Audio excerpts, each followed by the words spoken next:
So I think I previously mentioned that I got screwed out of the voucher for Wall Street Bound to take the security industry's essential test. And so I took a practice test today and I scored a grand 62%, and you need a 70% to pass. So we have some work to do. I just need to climb 8% and I will be able to pass theoretically. Now, I don't know how much of that will just come down to variance in my score, meaning like if I just get lucky, then that'll give me the 8% that I need, or if I actually need to lock in and study a lot more. But that is where we're at now. Another thing that I wanted to add, and the reason why I cut the last video short, is I feel like I've subjected myself to way more work than normal, but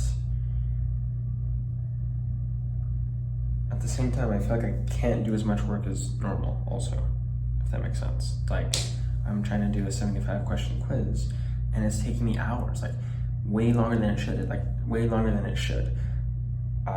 Theoretically, I should be able to sit down, read the question, answer it, next question, read it, answer it, next question, so on and so forth. The questions are not very long. You can do it at like a 1 minute pace, give or take. So if it's 75 questions, it takes you an hour and 15 minutes. Boom, okay. So theoretically, you could easily do 2 quizzes a day.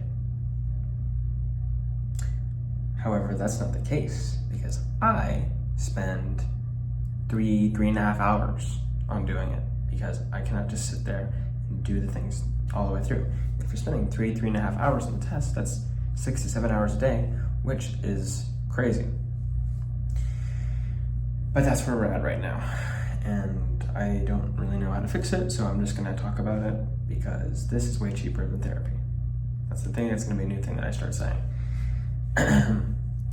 When I hit a question that I don't know, and this is the same exact thing with homework, with studying, with anything. When I hit something that I don't know, I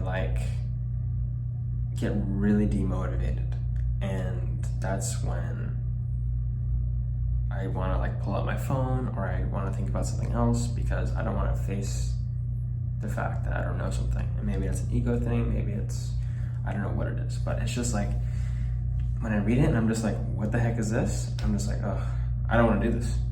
If I don't know it, I don't want to do it, because I just feel like I guess it makes me feel bad. That's the main thing. And I know it shouldn't be that way. I should be a lot better about just saying, being okay with not knowing something, clicking a random answer, and then moving on with it.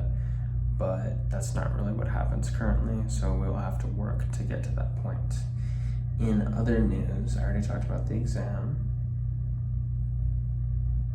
I got to meet the old chief accounting officer, Rivian. So that's cool. I should probably follow up with him. I should probably follow up with all of my MBA accounting clients. And I need to do something about getting all of my cards back for my wallet that I lost. I did get my school ID back, so that's good. That's like a necessity, pretty much. But I need my normal ID, which I think will take a lot longer, unfortunately. And I guess a bunch more other things too. I need to start applying for consulting jobs. I think that consulting is the way for me. I really like making PowerPoints. I think I've gotten really great at presenting.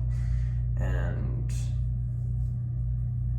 I think that offers a little bit more balance compared to all the other finance jobs. So, and I could get into a good MBA program. So I think that might be the path for me as of right now. Subject to change. I still want to buy a business, still want to do something with my proceeds from my stock. I don't think that passive investments is the way for me, especially when I have a surplus of time and a shortage of cash. I think if you have a surplus of cash and a shortage on time, then definitely passive is the way to go. But if you have all the time in the world and you have some money, I don't have nothing, I have something, then you should definitely put that to work. So, with that being said, I will see you in the next video. Peace.